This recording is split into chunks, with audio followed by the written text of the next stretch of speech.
Hi, I'm Alex Hamill. I'm a kinetic sculptor. My company is called Kinetic Barn, and my background is I'm a former engineer and operations manager. I started my career as an instrument engineer for the Royal Air Force, and then ended up spending quite a few years as a trainer, adult trainer, in fields of electronics, avionics, medical electronics, and then ended up at a high technology company working as an operations manager. Around about 2 years ago, I put all that career behind me and set up Kinetic Barn. These two wheels are just for decoration. The special thing about this wheel is it freely rotates in one direction, but is locked in the opposite direction. That's so that when the windings main gear wheel here that carries the constant torque motor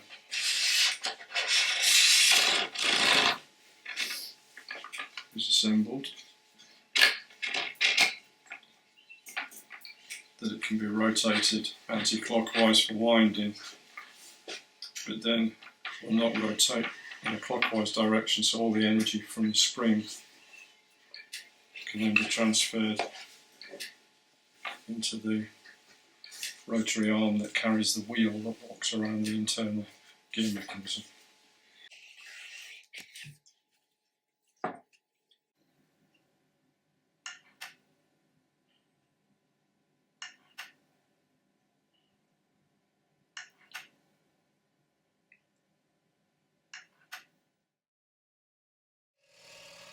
In terms of materials I use, I prefer to work in wood. Wood in one sense is very forgiving, but in also another sense very challenging. What I do try to do is source high quality materials, like this gear wheel for example is made out of Baltic birch. It's very high quality plywood, but very stable in the sense that it stays it retains its shape and size through various natural changes in temperature and humidity.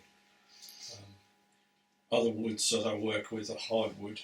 I try not to buy hardwood wherever I can, and I have quite an extensive collection myself that myself and my father have made up over the years. Clients sometimes donate various pieces of wood or old furniture that I can recycle effectively into parts of the sculpture.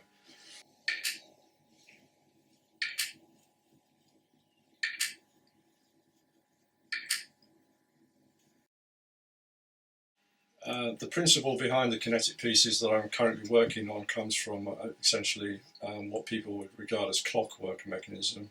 It's a constant torque motor, so it's a spring that you wind up, and the idea is you can wind the sculpture up first thing in the morning and it will run all day. What's taken the time in terms of development is to get an extended run time from a small motor, so the sculpture will run for at least 8 hours. I look for mechanical devices that I find interesting, and try and see if I can extrapolate a small idea, kind of make it in wood, and then blow up the scale really and see how that looks as a piece of sculpture. A typical piece of my work will probably take around a month in the workshop from start to finish.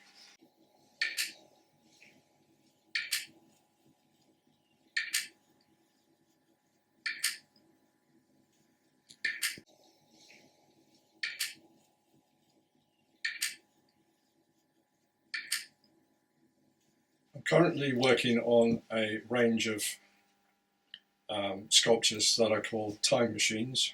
They're based on an internal involute gear that's inspiration has come from a Victorian pocket watch, whereby you can basically see the mechanism through the front of the watch. The only difference is that the scale that I'm working on is much bigger, but the idea, the principle is the same. People who are into kinetic art and steampunk sculptures can see more of my work at the moment. There's a Museum of Mechanical Art and Design over in Stratford-upon-Avon, where I have one piece in and shortly to have a second piece in. It's a pretty cool place because it's completely full of kinetic sculptures and steampunk work. Pretty unique in the sense I don't think there's another place like it. Certainly not in the UK, probably not anywhere else. And it runs like a museum. You pay an entrance fee, you can go around and look at all the work, and some of it's for sale.